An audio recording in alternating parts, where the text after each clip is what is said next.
ಅಂದು ಅಳುತ್ತಾ ಭುವಿಯ ನೋಡಿದೆ. ಇಂದು ಕ್ಷಣಿಕ ಹಾಗೂ ಪರಮ ಸುಖದ ನಡುವಿನಲ್ಲಿ ಸೂರಿ ಹಾಕಿಕೊಂಡಿದ್ದೇನೆ. ಅದೇನೋ ಕಾಣೆ ಚಿಕ್ಕಂದಿನಿಂದಲೂ ಒಬ್ಬಂಟಿಯಾಗಿ ನನ್ನೊಂದಿಗೆ ನಾ ಬದುಕುವುದೇ ಹೆಚ್ಚು ಖುಷಿ ನೀಡುತ್ತದೆ.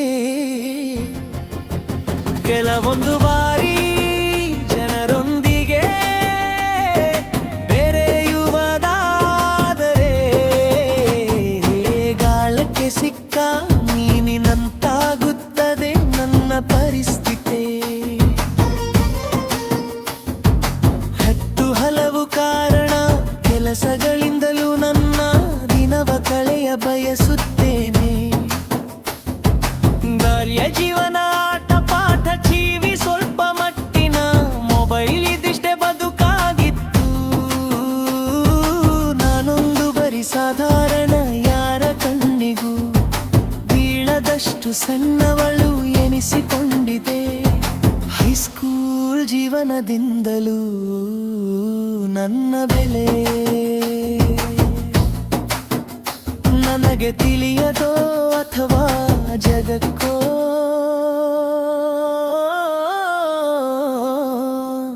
ನಾರಿಯೇ. ಓದು ಬರಹ ಎಂದರೆ ಪಂಚ ಪ್ರಾಣವೆನಿಸಿತು. ಆ ಸಮಯದಲ್ಲಿ ಅದಾಗಲೇ ನನ್ನೊಳಗಿನ ಕವಿರೂಪುಗಲ್ತುತ್ತಿದ್ದ.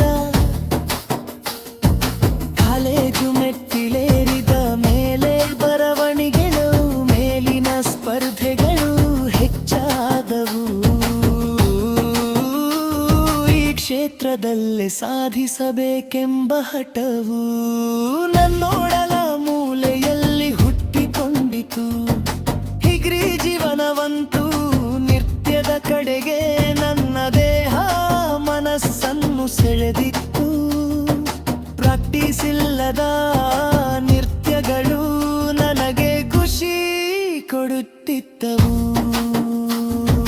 ಜೀವನದ ಓದು ಮುಗಿಯಿತು, ಇನ್ನೂ ಕಾಲೇಜು ಮೆಟ್ಟಿಲೇರದೆ ಕಲಿಯುಂದ ಎಂಬ ಬಯಕೆ ಮೂಡಿತು.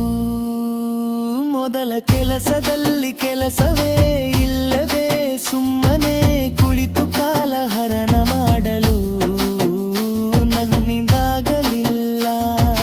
ಅಂದೇ ನನಗೆ ಜೀವನವೆಂದರೇನು ಅಂತ ತಿಳಿದದ್ದು. ಪ್ರತಿದಿನದ ಅಡುಗೆಯಂತೆ ಪ್ರತಿದಿನದ ರುಚಿ ಭಿನ್ನವೆಂದು. ಸಣ್ಣ ಪುಟ್ಟ ವಿಚಾರದಲ್ಲಿ ಖುಷಿಯ ಹುಡುಕಿ ಆನಂದ ಪಡುತ್ತಿದ್ದ ನಾನು ಅಂದೆಕೋ ಮೌನವಾಗಿ ಬರೀ ಕಣ್ಣಲ್ಲೇ ನೋಡುತ್ತಿದ್ದೆ.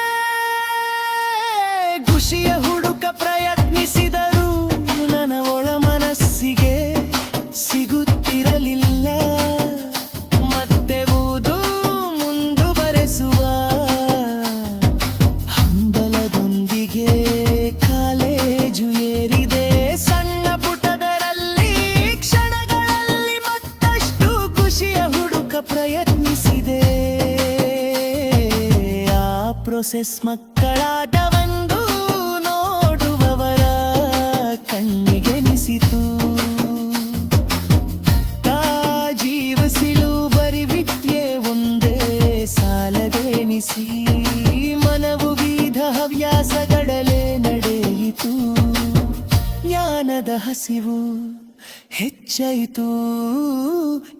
ಆ ವಿಚಾರ ಹುಡುಕಲು ಸಹಾಯ ಮಾಡಿತು.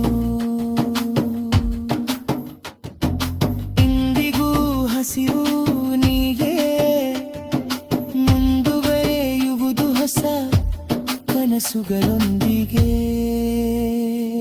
ಹೊಸ ಭರವಸೆಯೊಂದಿಗೆ. ಅಂದು ಅಳುತ್ತಾ ಭುವಿಯ ನೋಡಿದೆ.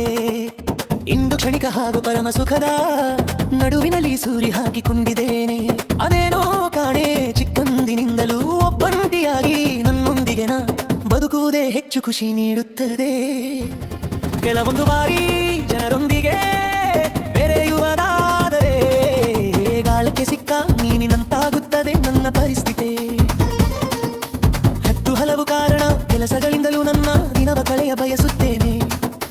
ಗಾರ್ಯ ಜೀವನ ಆಟ ಪಾಠ ಟಿವಿ ಸ್ವಲ್ಪ ಮಟ್ಟಿನ ಮೊಬೈಲ್ ಇದಿಷ್ಟೇ ಬದುಕಾಗಿತ್ತು. ನಾನೊಂದು ಬರಿ ಸಾಧಾರಣ ಯಾರ ಕಣ್ಣಿಗೂ ಬೀಳದಷ್ಟು ಸಣ್ಣವಳು ಎನಿಸಿಕೊಂಡಿದೆ. ಹೈಸ್ಕೂಲ್ ಜೀವನದಿಂದಲೂ ನನ್ನ ಬೆಲೆ ನನಗೆ ತಿಳಿಯದೋ ಅಥವಾ ಜಗಕ್ಕೋ ನಾರಿಯೇ. ಓದು ಬರಹ ಎಂದರೆ ಪಂಚ ಪ್ರಾಣವೆನಿಸಿತು.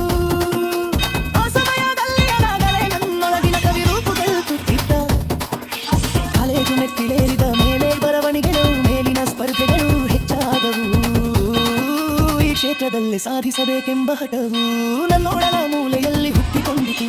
ಡಿಗ್ರಿ ಜೀವನವಂತೂ ನಿತ್ಯದ ಕಡೆಗೆ ನನ್ನ ದೇಹ ಮನಸ್ಸನ್ನು ಸೆಳೆದಿತ್ತು. ಪ್ರಾಕ್ಟೀಸ್ ಇಲ್ಲದ ನೃತ್ಯಗಳು ನನಗೆ ಖುಷಿ ಕೊಡುತ್ತಿದ್ದವು. ಜೀವನದ ಓದು ಮುಗಿಯಿತು, ಇನ್ನೂ ಕಾಲೇಜು ಮೆಟ್ಟಿಲೇರದೆ ಕಲಿಯುಂಡ ಎಂಬ ಬಯಕೆ ಮೂಡಿತು. ಮೊದಲ ಕೆಲಸದಲ್ಲಿ ಕೆಲಸವೇ